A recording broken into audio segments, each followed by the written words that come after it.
흔히 우리 인생을 달리기 경주에 비유를 많이 합니다. 출발점이 있고 또 달려야 될 코스가 있고 도착해야 될 종착지가 있기 때문이겠죠.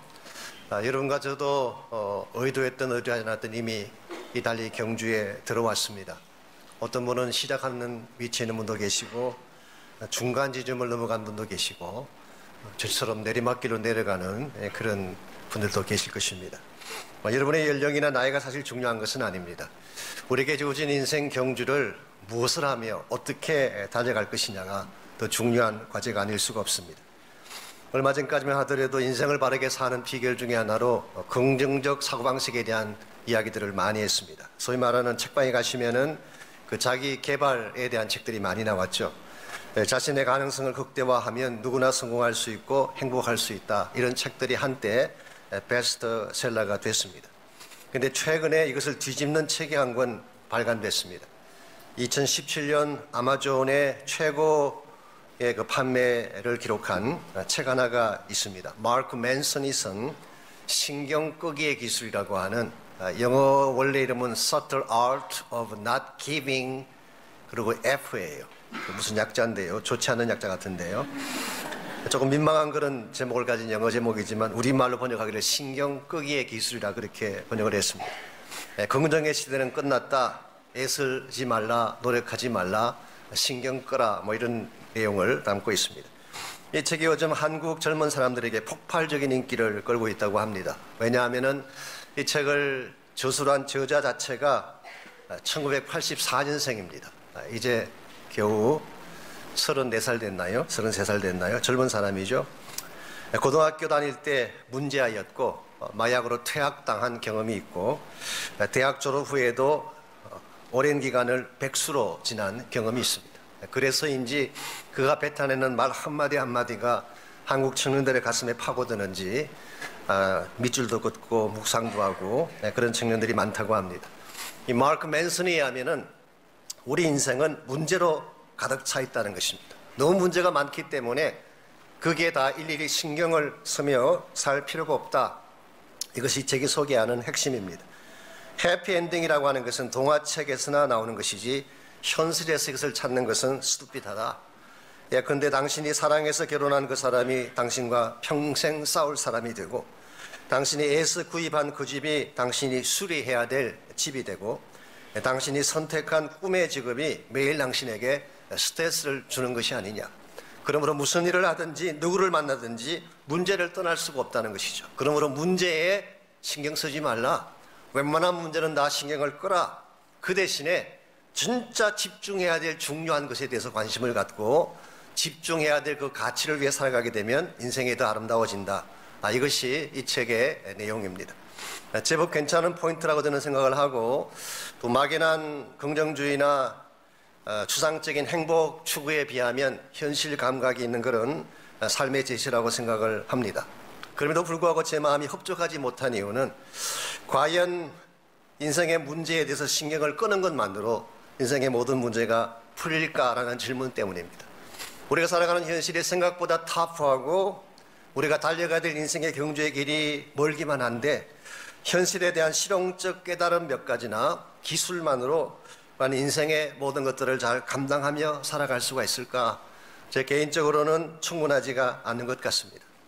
이와 같이 길고 터프한 그리고 많은 문제를 지닌 것이 인생인 것이 맞다면, 더구나 우리에게 절대적으로 필요한 것은 우리 인생을 안내할 안내자가 필요합니다.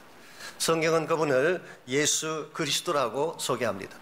예수님이 우리 인생의 길이 되시기 때문에 길 대신 주님과 함께 가지 아니하면 절대로 바른 인생의 길을 추구할 수가 없습니다. 뿐만 아니라 우리가 삶을 살아가는 데 있어서 목적이 분명하지 아니하면 인생의 여정을 바르게 설정할 수가 없습니다.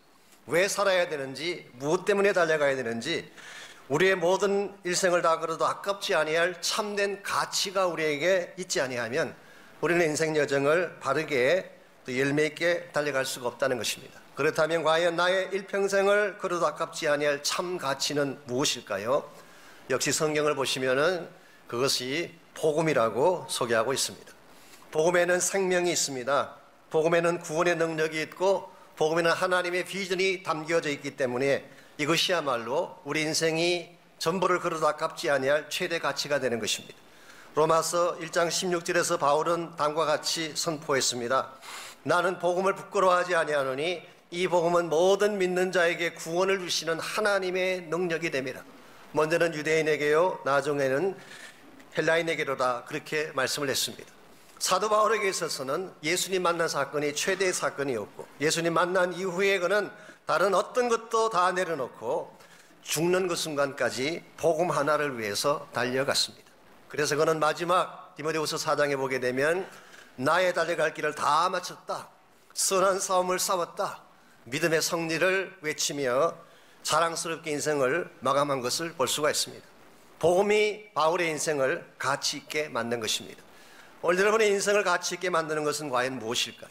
여러분, 무엇에 인생을 걸고 무엇을 위해 지금도 달려가고 계시는지요? 참 가치인 복음을 내 인생의 최고 가치로 삼고 복음과 함께 달리지 아니하면 아무리 오랜 시간을 살아도, 아무리 많은 일들을 행한 것처럼 느껴져도 인생을 다 마친 후에 남길 진정한 의미 있는 열매는 존재할 수가 없습니다. 이런 면에서 우리가 어떻게 하면 참 가치인 복음과 함께 우리 인생을 달리고 그 결과 하나님께 인정받는 바른 인생을 살 수 있을까? 우리 이 질문을 가지고 오늘 본문을 함께 보았으면 좋겠습니다. 오늘 같이 이 본문에 보시면은 우리 인생의 참된 가치가 무엇인가를 소개해주고, 또 그렇게 그 가치와 함께 달리려면 무엇이 필요한지에 대한 자세한 내용이 오늘 본문에 기록이 되어 있습니다. 사실 이 말씀은 사도 바울이 데살로니가 성도들에게 요청한 기도의 요청을 담고 있죠. 바울은 그 지역을 떠나갔지만 데살로니가 지역에 살고 있는 성도들에게 나를 위해 혹은 복음을 위해 기도할 것을 요청합니다. 특별히 1절 보시게 되면 그가 요청했던 기도의 첫 번째 제목이 이렇게 기록되어 있습니다. 끝으로 형제들아, 너희는 우리를 위하여 기도하기를 주의 말씀이 너희 가운데서와 같이 퍼져나가 영광스럽게 되기를 원하노라. 그래서 끝으로라는 이 말은 finally 그런 뜻입니다. 지금까지 교리를 설명하고 다른 말씀을 전개했던 바울이 이제 결론 부분으로 프랙티컬한 실전 부분으로 들어가면서 끝으로 너희들에게 부탁할 것이 있는데, 너희들이 특별히 말씀이, 주님의 말씀이 퍼져나가서 영광스럽게 될 것을 위해서 기도해 다오 부탁을 했습니다. 여기서 말하는 말씀은 더 정확하게 표현하면 복음의 말씀을 말합니다. 사도 바울이 그 가운데 들어가서 전개했던 이 복음의 말씀이 너희들 안에서만 꼽히는 것이 아니라 이것이 퍼져나갈 것을 구한 것입니다. 헬라말 보게 되면 이 트레코라는 단어가 사용되는데, 트레코라는 이 단어가 사실은 고대 사회에서는 경주할 때 달리기를 의미하는 단어였습니다. 그래서 영어로 트랙이라는 단어가 여기서 나왔죠. 옛날 성경 번역에는 다름질하여 run이라고 번역한 이유가 여기에 있습니다. 마치 마라톤 경주자가 횃불을 들고 달리듯이 이 복음이 run하도록, 복음이 한 곳에 멈추지 아니하고 계속 달려가고 달려갈 것을 요청한 것입니다. 그런데 그냥 달려가는 것이 아니라 영광스럽게 달려가도록, 여기에 사도 바울의 참된 열망이 잘 표현되고 있습니다. 사도 바울은 복음이 한 곳에 멈추는 것을 좋아하지 않았어요. 복음은 그 속성상 반드시 번져가야 되는데, 이 복음이 데살로니가 지역이든 어느 지역이든 한 특정한 곳에 멈춰 있는 것이 아니라 계속 런하고 런해서 마침내 영광된 복음의 열매를 맺게 하는 것. 그래서 복음이 가는 곳곳마다 생명이 살아나고 죽은 영혼들이 일어나게 되는 영광된 꽃피움이 있게 되는 것. 이것이 사도 바울의 최대의 열망이었고 기도 제목이었다고 할 수가 있습니다. 하나님 여러분과 저에게 주신 복음도 마찬가지입니다. 복음은 내 가슴 속에 머물라고 주신 것이 아니라 나의 가슴을 넘어서서 나의 삶을 통하여서 땅끝까지 흘러가게 하기 위해서 주신 것입니다. 누가복음 2장에 보시면은 예수님께서 탄생하실 때에 천사들이 목자들에게 예수의 오심에 대한 소식을 전했습니다. 들에서 양을 치던 목자들에게 천사가 나타나서 오늘날 다윗의 동네에 구주가 나셨으니 곧 그리스도라, 즉 복음을 말한 것입니다. 예수님의 오심이 바로 복음이죠. 예수님께서 오셨다, 이 사실을 이 천사가 들에서 양을 치던 목자들에게 제일 먼저 전한 것입니다. 이런 면에서 베들레헴이든 BSBC든 일단 목자가 돼야 돼요. 목자가 되셔야지 뭔가 할 수 있게 돼. 이 목자들에게 가장 먼저 전한 것입니다. 이와 같이 예수의 오심에 대해서, 복음의 핵심에 대해서 천사들이 목자들에게 소식을 전한 후에 16절에 보면 뭐라고 했는지 아십니까? 빨리 가서 전달하라 그랬어요. 이게 복음이에요. 복음은 한 곳에 머물 수가 없습니다. 복음은 반드시 전거되어져야 되고 전달되어져야 되고, 마치 경주자가 횃불을 들고 달려가듯이 복음의 횃불은 계속적으로 전달되고 전달되어져서 땅끝까지 이르게 하는 것. 여기에 하나님의 비전이 있고 우리 교회의 사명이 있습니다. 하나님 오늘날 여러분과 저의 손에 복음의 톨치, 복음의 횃불을 돌려주셨어요.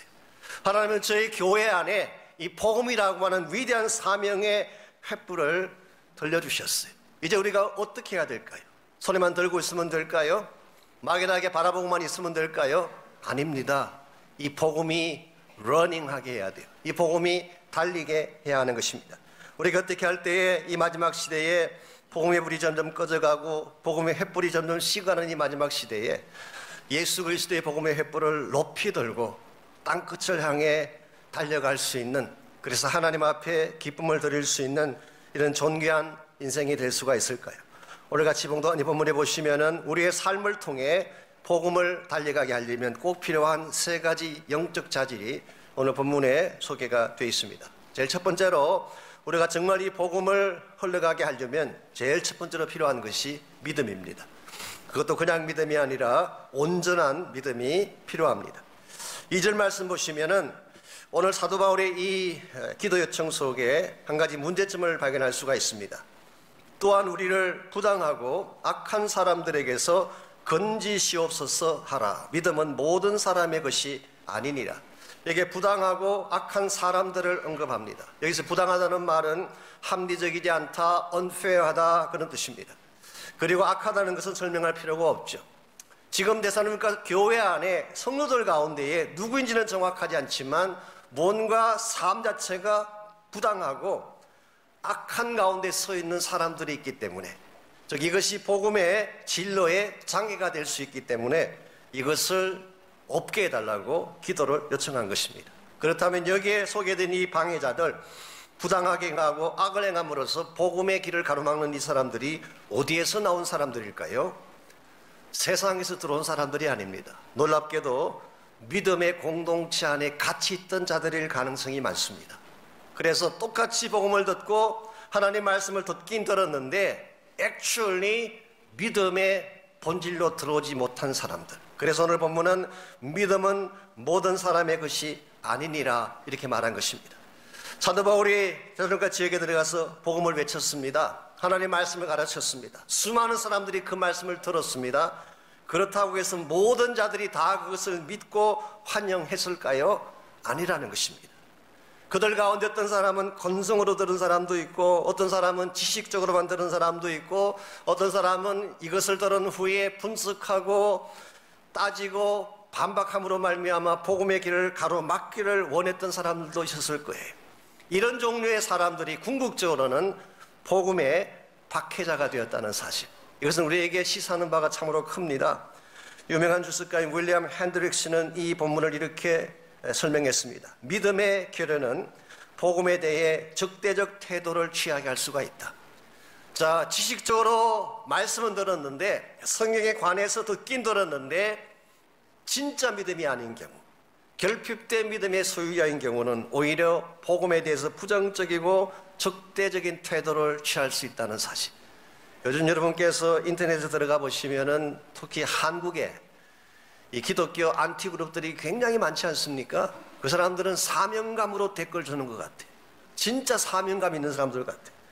그 댓글을 달고 있는 안티들이 기독교에 대해서 모르는 사람일까요? 교회 생활이나 성경에 대해서 전혀 문의 안 드릴까요? 아닙니다. 뜻밖으로 성경을 잘 아는 사람들이에요. 그들 중에 상당 숫자가 신학생들이라고 합니다. 심지어는 전직 목회자들도 그 안티그룹 속에 있다는 사실. 여러분, 이게 충격적이지 않습니까? 복음에 관해서 듣긴 들었는데, 듣긴 했지만 실제로 복음을 억셉트하지 않게 되면 오히려 복음에 대해서 거부 반응을 갖게 되고 복음에 대해서 적대감을 갖게 된다는 이 놀라운 사실. 이런 면에서 저는 이 본문을 읽을 때 개인적으로는 참 감사했습니다. 제가 예수 믿게 된 이 사실에 대해서. 여러분과 제가 주님을 믿게 된 이 사실이 평범한 일처럼 보이지만 사실은 큰 은혜입니다. 제가 제 자신을 잘 아는데요, 저는 보기도 그럴지 모르지만 제가 보기와는 달리 그냥 따지는 사람 중에 하나입니다. 아주 분석적이고 비판적이고 논리 좋아하는, 제 원래 성격은 그래요. 그게 저의 스타일이에요. 그러므로 제가 안 믿으려고 생각하면 얼마든지 안 믿을 수 있는 사람, 깐쭉깐쭉대고 기독교에 대해서 악하게 하려면 얼마든지 할 수 있는 그런 성향을 가진 사람인데, 제가 예수 믿었다는 사실이 놀랍지 않아요? 이게 기적인 것입니다. 이게 하나님의 은혜예요. 오늘 여러분들이 보지도 못한 예수를 믿는다는 것 평범한 일이 아닙니다. 얼굴도 알지 못하는 그분이 2000년 전에 나를 위해 오셨다고 하는데 그 예수님을 바라보면서 울고 감격해하는 것, 이게 보통 일일까요? 성령께서 하시는 기적입니다. 이런 면에서 우리가 예수 믿게 된 것은 하나님의 은혜인 줄 믿습니다. 그런데 믿으려면 바로 믿어야 된다는 것입니다. 온전하게 믿어야 되는 것입니다. 지적인 동의만으로 충분하지 않습니다. 종교적인 액티비티에 참여하는 것만으로 충분하지 않습니다. 나의 마음의 문을 열고 fully 그분을 나의 구원자로 인격적으로 accept 해야 됩니다. 그 순간 내가 새 생명을 갖게 되고 그 순간 비로소 믿음의 세계를 보게 되는 것입니다. 흔히 많은 사람들이 이야기하죠. 보는 것이 믿는 것이다. Seeing is believing. 이것이 오늘날 대부분의 사람들이 생각하는 그러한 모습이죠. 소위 말하는 합리주의자들 혹은 경험주의자들의 강조가 여기 있습니다. 봐야 믿을 거 아니냐? 만져봐야지 내가 확인할 거 아니냐? 그러므로 seeing is believing. 이게 보편적인 세상 사람들의 논리라고 이야기한다면 성경은 반대를 이야기합니다. Believing is seeing. 믿어야 보게 된다. 믿을 때 알게 된다. 이게 신앙세계의 특징이에요. 우리가 흔히 아는 것처럼 다 알고 난 후에 모든 사실, 모든 팩트를 다 정리한 후에 그러므로 내가 하나님을 믿어야 되겠구나, 이게 아니에요. 믿고 나면 보이는 것입니다. 믿고 나면 알게 되는 것입니다. 요한복음 9장에 보십시오. 날 때부터 소경된 한 사람에 대한 스토리가 나오죠. 날 때부터 소경되었다는 말의 의미는 태어나서부터 한 번도 눈을 떠서 본 적이 없는 사람이에요. 사람이건 사물이건 어느 누구도 한 번도 본 적이 없는, He was born blind. 장님으로 태어난 것입니다. 소경으로 태어난 것입니다. 이와 같은 사람에게 가서 Seeing is believing 이라고 이야기하면 여러분 그게 앞뒤가 맞는 말일까요? 얼마나 잔인한 말입니까?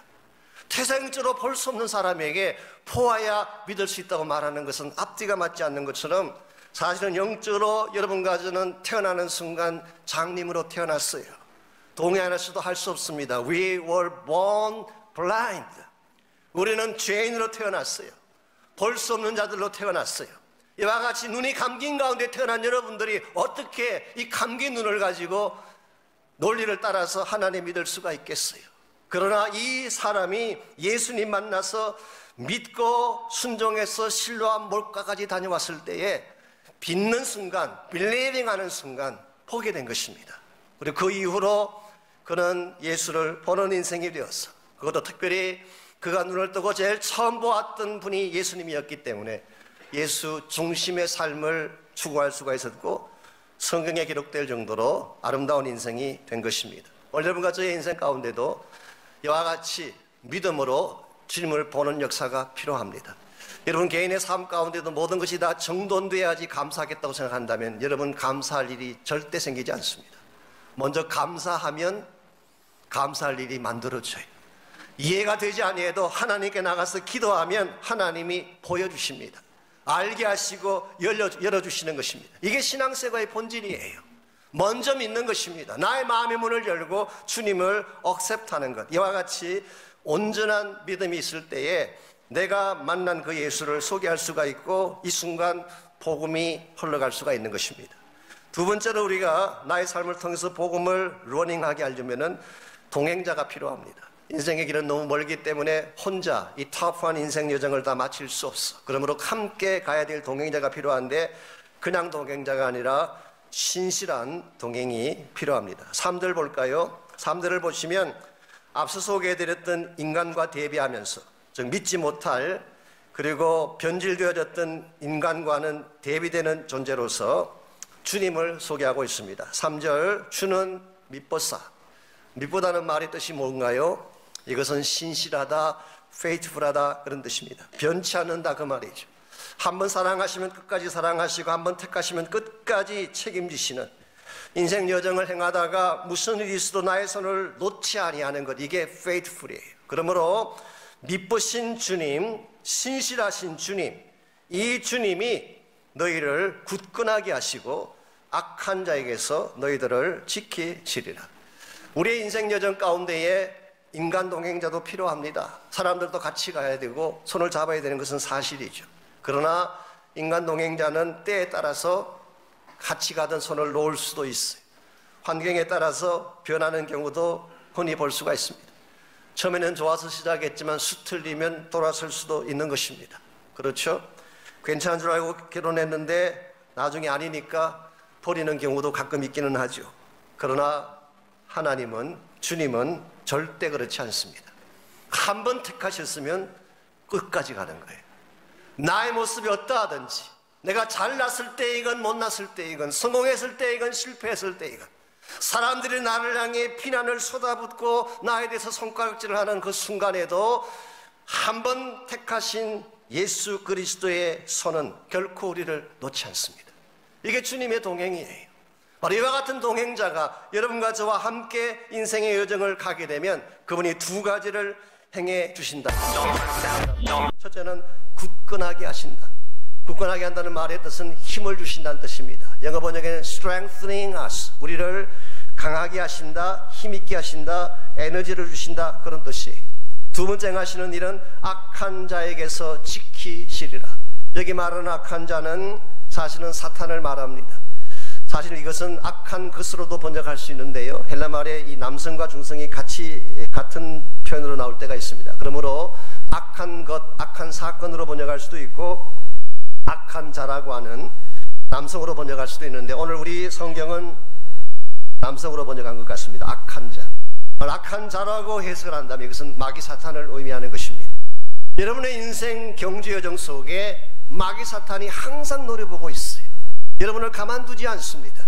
어떻게든 여러분을 미혹해서 달리는 트랙을 벗어나게 하려고 여러분을 공격하고 있습니다. 만일 여러분이 여러분의 힘만 믿고 달려가게 되면 백전백패할 수밖에 없는 것이 인생의 경주예요. 그래서 오늘 성경은 신실하신 주님께서 우리에게 힘도 주시지만 악한 자로부터 우리를 보호하시고 지켜주신다. 이런 측면에서 오늘 여러분과 저와 동행하시는 신실하신 예수 그리스도는 완벽한 동행자가 아닐 수가 없습니다. 우리 인간은 달리다 보면 에너지가 고갈되기도 하죠. 탈진해서 넘어질 때도 있죠. 더 이상은 뛸 수 없다 생각하고 포기를 선포하고 싶을 때가 올 것입니다. 그러나 그러한 때에 주님이 내게 태우셔서 나에게 힘을 주십니다. 에너지를 공급해 주십니다. 너가 넘어지려고 하지만 넘어지지 마, 내가 붙잡아 줄게. 이것이 주님의 붙드심이에요. 이와 같이 예수 그리스도는 멀찍이 서서 우리를 바라보시는 하나님이 아니라 내 삶 한가운데 들어오셔서 나와 같이 뛰시는 하나님, 이것을 우리는 임마누엘이라고 부릅니다. 여러분, 성탄의 핵심 메시지가 뭔가요? 마태복음 1장 23절에 보면 보라, 처녀가 잉태의 아들을 낳을 것이요 그의 이름을 임마누엘이라 하리니, 번역한즉 하나님이 우리와 함께 계신다는 뜻이라고 했어요. God be with us. 이게 성탄 사건이에요. 오늘 여러분들이 성탄을 맞이했는데 여러분 삶 한가운데 임재하신 주님을 경험하지 못한다면 성탄은 공허한 사건에 불과할 것입니다. 여러분, 성탄에 임마누엘 오신 그 예수님을 여러분 마음의 중심에, 가정의 중심에, 삶의 중심에 꼭 모시기를 바랍니다. 그분과 함께 인생 여정을 달려가십시오. 그때에 무슨 일을 당하든 어떤 위험 가운데 처하든 주님이 여러분을 지켜주시고 보호하셔서 반드시 승리하며 완주하게 만들어 주실 것입니다. 이와 같이 우리가 이 복음과 함께 다니는 인생 경주, 이것을 바르게 성공적으로 달려가기를 원한다면 1차적으로는 온전한 믿음, 하나님을 fully 믿는 바른 믿음이 꼭 필요합니다. 번째는 여러분 곁에 언제나 함께 가시는 주님이 있다는 사실을 신뢰하고 그분의 손을 꼭 붙드시기를 바랍니다. 마지막 세 번째로 필요한 것 한 가지가 더 있습니다. 그것은 우리 삶 속에 맺혀지는 건강한 열매입니다. 이 세상 사람들은 우리가 전파하는 복음을 통해서도 변화를 받지만 복음이 남겨준 우리 삶의 열매를 보고 변하는 경우가 더 많습니다. 그래서 오늘 4절 5절을 보게 되면 사도 바울은 지금까지는 기도와 좀 다른 방향의 기도를 요청하고 있습니다. 그것은 바로 너희들을 위한 기도, 너희들의 삶의 열매를 위한 기도를 4절과 5절에서 기록하고 있죠. 4절, 너희에 대하여는 우리가 명한 것을 너희가 행하고 또 행할 줄을 우리가 주 안에서 확신하노니. 사도 바울의 마음속에 지금까지 말씀을 전파하고 또 들어가서 가르쳤던 이 모든 것들을 그 성도들이 행하여 줄 것을 확신한다고 말합니다. 그렇게 행하여 줄 줄 믿는다, 그렇게 신뢰의 의미를 표현하고 있죠. 그러나 6절을 보십시오. 주께서 너희 마음을 인도하여. 물론 하나님 말씀을 듣고 행할 수도 있지만, 그러나 5절 말씀과 연결시켜보면 실제로 그들의 삶을 변화시키는 변화의 능력은 그들 마음속에 내조하신 주님인 것을 알 수가 있어요. 주께서 너희 마음을 인도하여. May the Lord direct your heart. 주님이 너희들의 heart를, 주님이 당신들의 마음을 이끌어서 어디로 이끌까요? 두 가지 열매를 향해 이끄십니다. 하나님의 사랑과 그리스도의 인도. Direct your heart into the love of God. Endurance of Christ. 예수 그리스도의 인내와 하나님의 사랑을. 여기에 우리 안에 내주하시는 성령께서 하시는 놀라운 사역이 있습니다. 물론 우리가 외적으로도 열매를 맺을 수가 있지만, 우리의 어떤 결심이나 결단으로도 열매를 맺을 수가 있지만, 실제로 내 크리스찬 삶의 진정한 열매는 내 안에 계신 성령께서 맺으세요. 성령이 만드시는 열매, 이게 가장 소중하고 값진 것입니다. 그래서 성령께서 우리 안에 오셔서 우리의 마음을 가이드하시고 우리의 마음을 인도해 주시게 되면 첫 번째로 하나님의 사랑이라고 하는 열매를 우리가 경험하게 됩니다. 하나님의 사랑이 어떤 사랑일까요? 하나님의 사랑은 무조건적입니다. 대상에 대한 차별이 없어요. 누구나 다 사랑하시는 하나님의 사랑. 하나님은 사랑하시면 모든 것을 다 쏟아서 사랑하십니다. 남김없이 사랑하시는 사랑. 오죽했으면 하나밖에 없는 독자 예수까지 남기지 아니하고 아끼지 아니하고 우리를 위해 쏟아 부어 주셨겠어요. 그리고 하나님의 사랑은 끝이 없어요. Endless, limitless. 한계가 없고 끝이 없는. 그러나 하나님의 사랑은 무조건적이며 한계가 없는, 끝이 없는 무한대의 사랑. 이게 오늘 하나님이 여러분과 저에게 보여주신 사랑. 그리스도의 인내는 어떤 인내일까요? 예수님께서 십자가상에서 참아주신 인내를 의미할 가능성이 많습니다. 예수님의 십자가 고통은 억울한 고통이었습니다. 본인의 지은 죄와 아무 상관없이 당한 고통. 지금까지 사랑했던 제자들에게 버림받았습니다.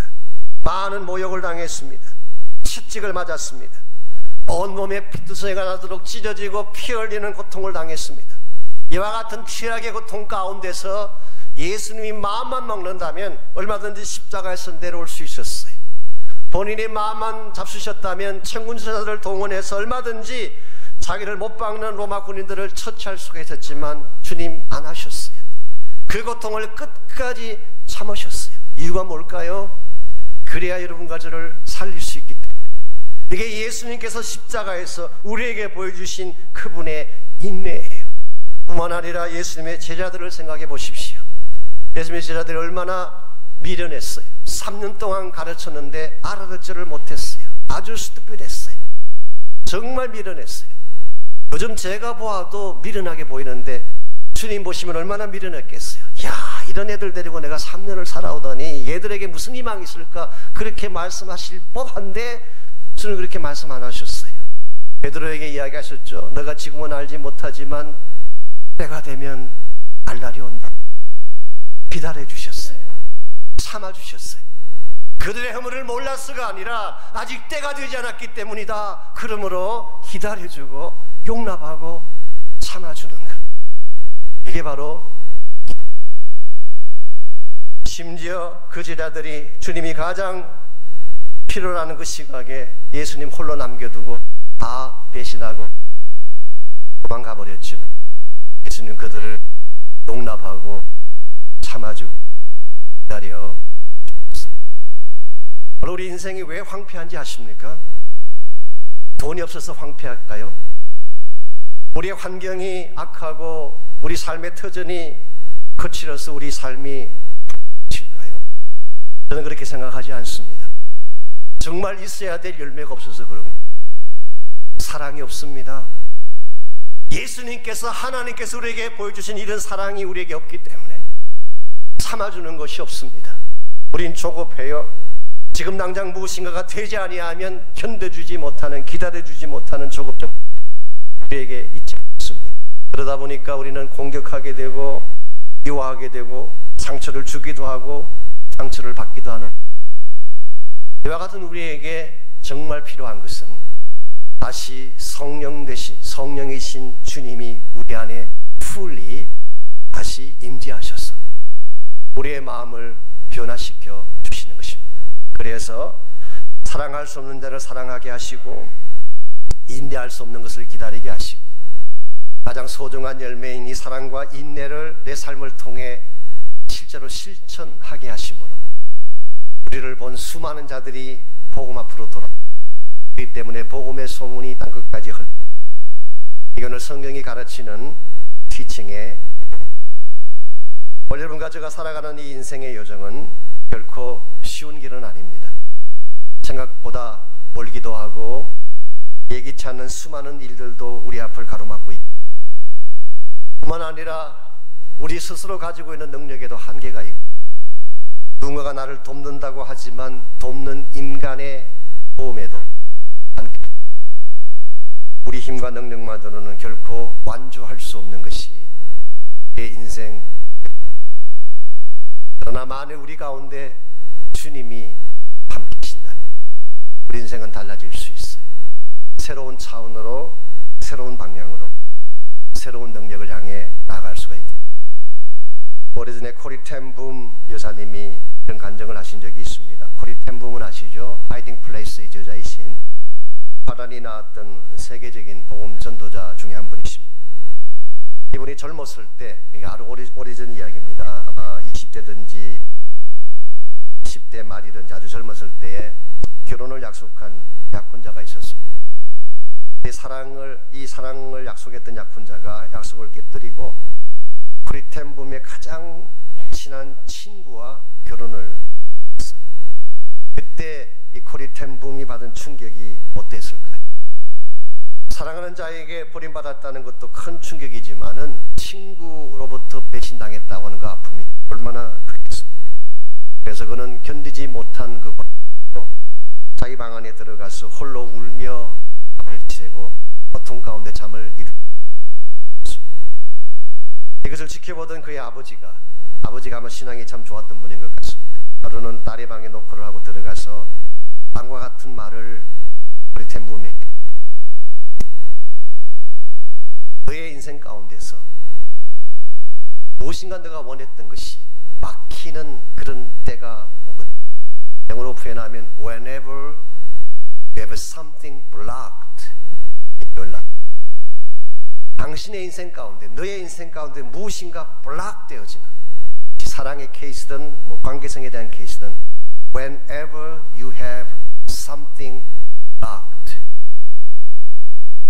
내 인생 가운데 블락되어지고 막혀진 것을 경험하는 때가, turn your life channel, 너의 인생의 채널을 to God, 전능하신 하나님께로.